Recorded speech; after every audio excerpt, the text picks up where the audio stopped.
We're going to stay in the Zoom room where we're going to check in with the Department of Youth Affairs. We have the Director of DYA, Melanie Brennan, and we also have Karine Buendicho. Is that right, Melanie? Yes, that's correct. Karine Buendicho, she's our Youth Development Administrator, as well as Robinette Balahadia. She is our Social Services Supervisor 1. Okay, thank you, ladies, for joining us on the link. And I was talking to Melanie yesterday. I actually reached out to her because a couple of things. I wanted to get an update on how DYA has been recovering from COVID, because they did have some positive cases last year. And also just on social media, how I've seen such a big presence of DYA, especially on Instagram. And so I guess, Melanie, we'll just start with just the progress and recovery update for DYA. Okay, so Sabrina, thank you for your concern. When you said last year, I had to think for a minute. Yeah, it was, last year. So we did have an outbreak, and over half the kids at the time were found to be positive, as well as at least 40% of our staff. The kids, they're part of that demographic that do really well. And so within 2 weeks, they were much better. And today they're back to normal. In terms of the staff, it took a little bit longer for them to recover and get back to work, but they are all back to work. We have a couple that have some comorbidities. And so they remain teleworking and doing stuff with our standard operating procedures and other policies that we've had to just to enhance some other policies that we've had standing. But when you called me, I thought like, okay, well, I don't really have much more of an update, because you had covered the story about the outbreak and you knew that they were well. But I thought, man, this is a perfect opportunity to just let you know what we're doing in the background. I know that the Youth Correctional Facility is what most people in the community know about the Department of Youth Affairs, but really our mandate is to provide positive youth development opportunities for the kids in the community.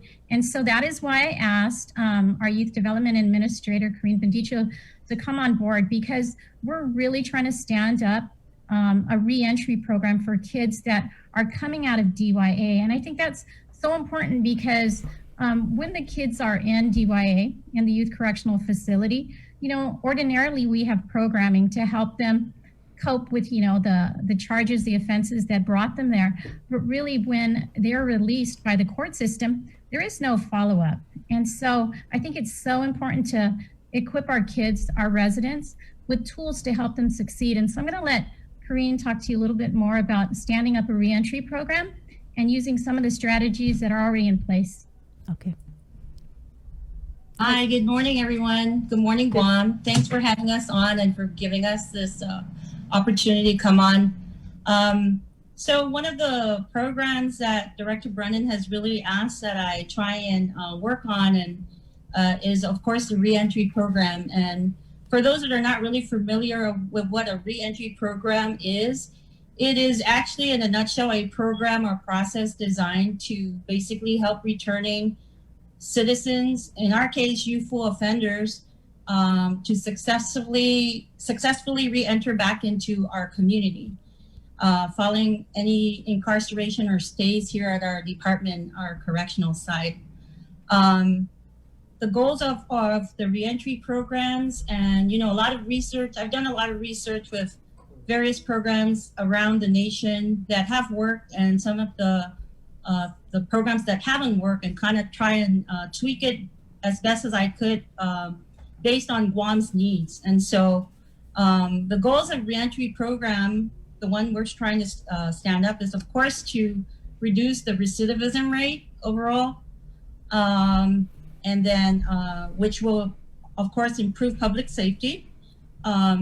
Another goal is to improve or fostering positive transitions of our youthful offenders into adulthood.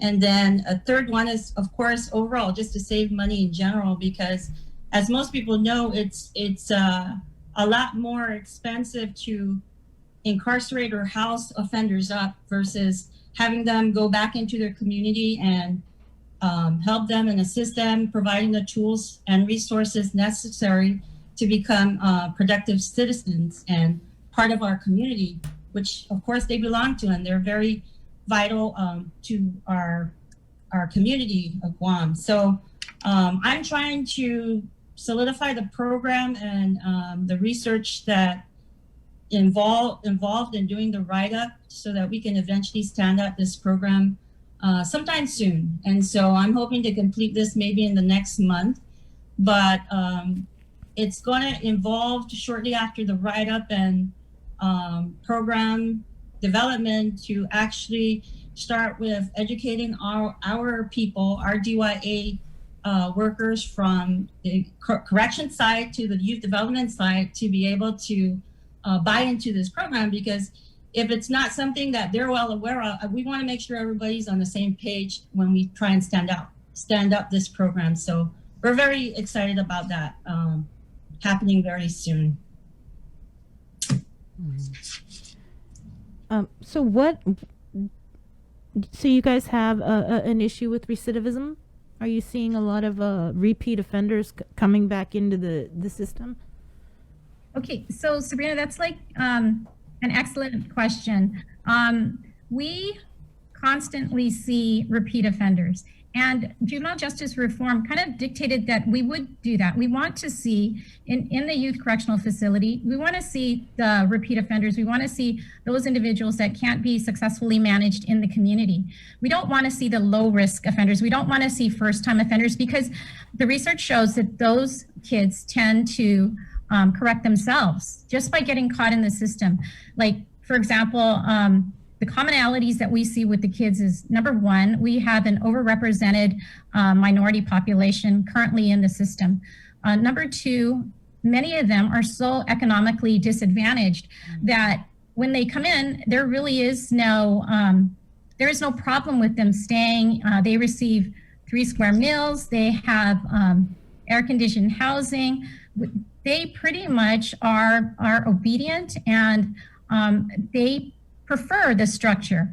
And so recognizing these issues, wanting to address these disadvantaged populations, understanding that kids who have housing and financial insecurities have a lot of stress. And when they have this stress, it can be toxic over time. So prolonged worries about where they're going to live, what they're going to eat, especially when school is not up, it is really harmful. And so linking them to services, linking their families to services as they transition out, getting them into stable housing, helping the families, being more supportive of families with family engagement.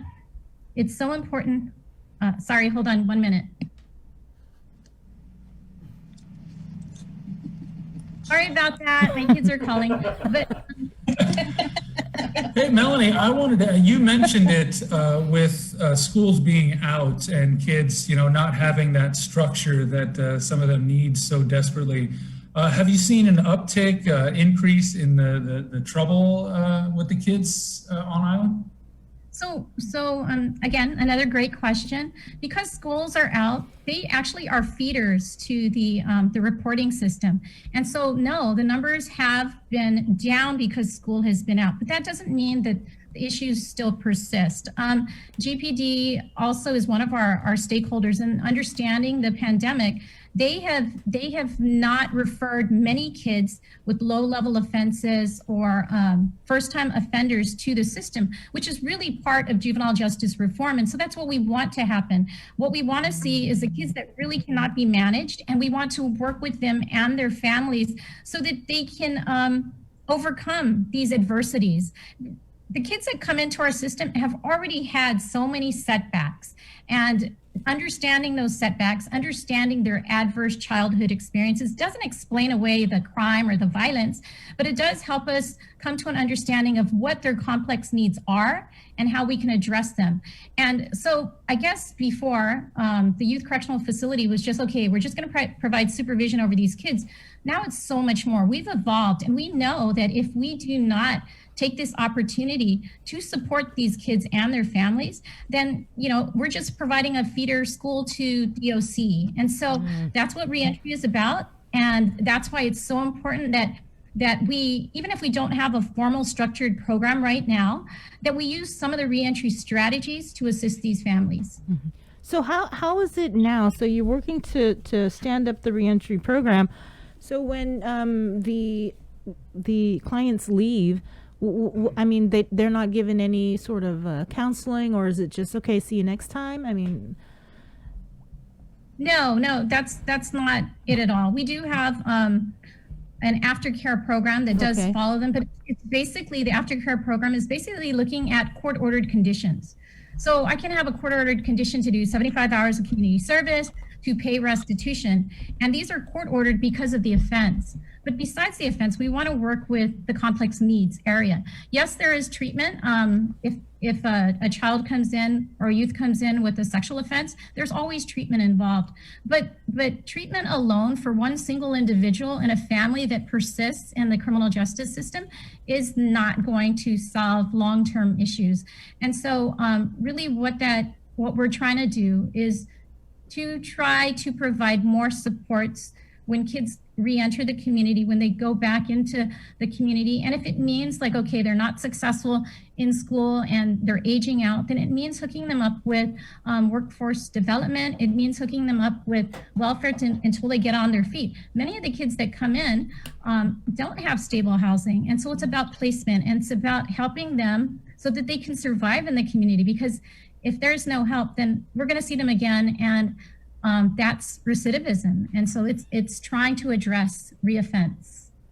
And Melanie, you talked about treatment and what you do there, but I think the goal is to not have kids come into your system. So are there any kind of outreach programs that you're working with, or is there any legislation coming up to kind of get out there so they don't end up in your care? So yes, and again, that's the whole structure of juvenile justice reform. The vanguard was, of course, the Judiciary of Guam. They started using evidence-based programming. They started really whittling down on numerous conditions so that that we weren't setting kids up for failure. So we are the kind of like the last resort. Our purpose really is to house those juveniles that really, really can't be left in the community. They're the repeat offenders. They're the heightened offenders. And so treatment, we do have a contracted therapist, and we do have access to a network of service providers to provide programming. It's been a little different because of the pandemic, but it is all part of this goal to it is a wraparound goal, but it's to follow kids back into the community so that they don't end up aging out and going to DOC. During this pandemic, have you seen an increase, how do I say, in youth being incarcerated because of everything that they're going through right now? There's not as much. There's no face-to-face, right? And they're at home. Some might not be doing anything. Some might be staying out late at night, doing whatever, committing crimes or whatever. So have you seen any sort of an increase in, I guess, youth crimes, youth violence? I personally have been speaking to the chief of police and any of our partners, juvenile probation, and there has been an increase of conduct, but conduct that can still be contained in the community. Our community resource centers, although they're not open for activities, still receive calls almost on a daily basis from parents in the community, just wondering, at their rope's end, trying to understand, trying to be home with them, trying to educate them when they're not educators. And they have reached out to many of the youth, the resource centers, as well as the social workers within DYA, some of them even asking can I just have respite? Can I drop my kid off for the weekend? There's a lot of frustrated people. The pandemic has caused a lot of anxiety. And I think that our Social Services Supervisor 1, Robinette Balahadji, can speak to the amount of calls and referrals that we're getting. But in terms of large offenses that require detention, I'm not seeing that. What I'm seeing is a lot of anxiety in the home front. So maybe Robinette, you can speak to that. Hi, half a day. Good morning. Yes, so we've been noticing a lot of increased calls from parents, just pretty much asking for guidance. Sometimes they just want to have someone to talk to, hear them out. It's been rough for everyone. As far as our resource centers, we have 3 resource centers, one in Derido, which is Lagu, our Cutton Resource Center, which is here in Mangilao, and Hadza, which is in Agate. Our 3 resource centers are currently closed, but we do accept phone calls. We have staff there daily. Any crisis intervention, we provide crisis intervention. We still follow up with a lot of our court-ordered kids. We are pretty much teleworking, and thank you, Sabrina, for bringing up the video clips on our social media. Please follow. Our staff put in so much work into that. We enjoy doing it. It's so fun. And I hope our message gets across to all our viewers, and just pretty much we're here. We're all in this together. Mm-hmm. Where did this idea come from to go to do this whole virtual, I guess, outreach? So that was really from our director, and it starts from the leadership, from the top to bottom.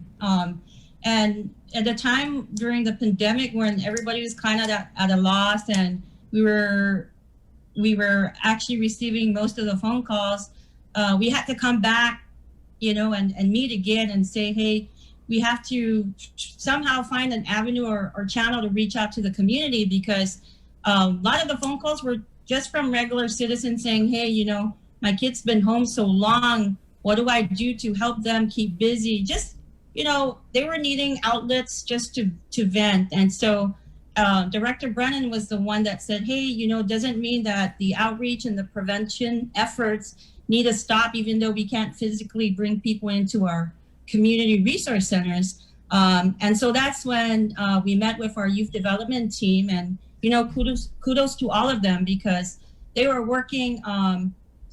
What we did was we came up with a schedule where 1 or 2 of them would come in, or they would all come in at different times to be able to maintain social distancing.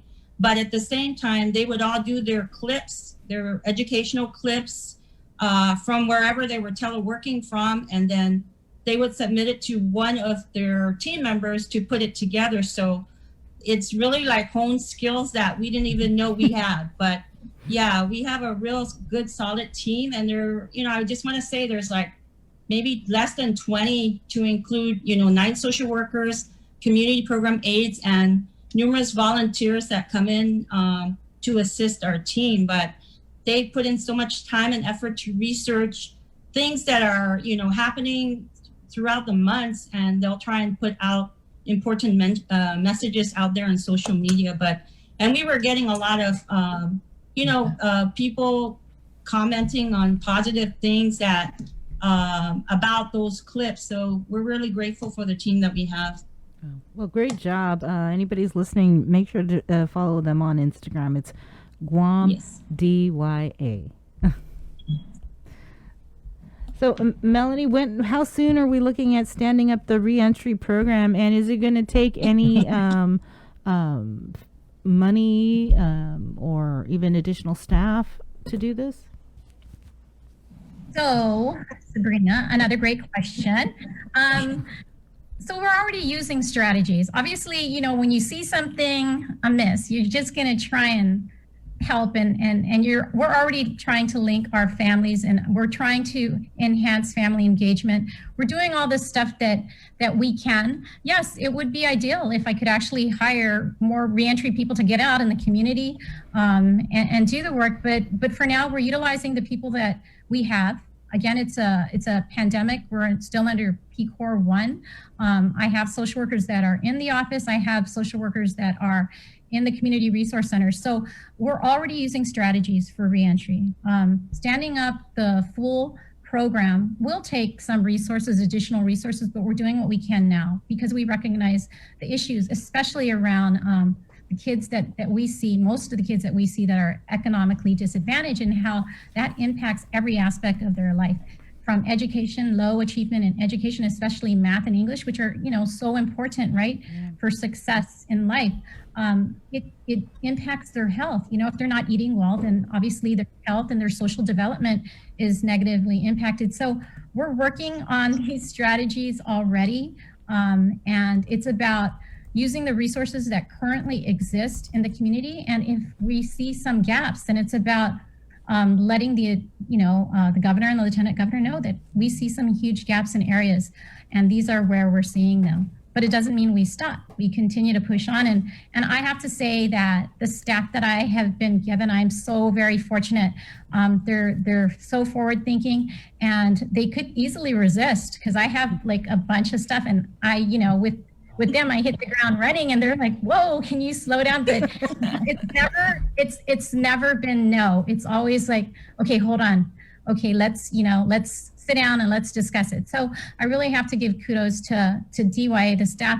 They're amazing, and they recognize when they see the kids that we're dealing with that, wow, these kids have not been given an opportunity to thrive, and so it's trying to get them to a place where they can see success for themselves, where they can feel hope and not just think that they are trapped in a system that they cannot overcome. So again, kudos to DYA. Thank you so much for asking about how we're doing in terms of the pandemic, because it always gives us an opportunity to explain to the community that, gosh, it's so much more than just seeing a kid in shackles, It's so much more. That kid has a story, and oftentimes it's a really tragic story. So thanks.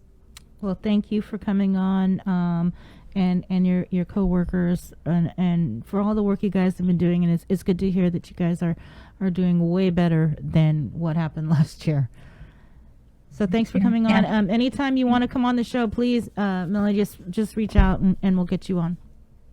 Definitely. Once we pick up this program, you're going to be hearing from us. Thanks so much. Okay. Thank you, Andy. Adios. Take care. Stay safe. All right, Melanie Brennan, and Corinne and Miss Paula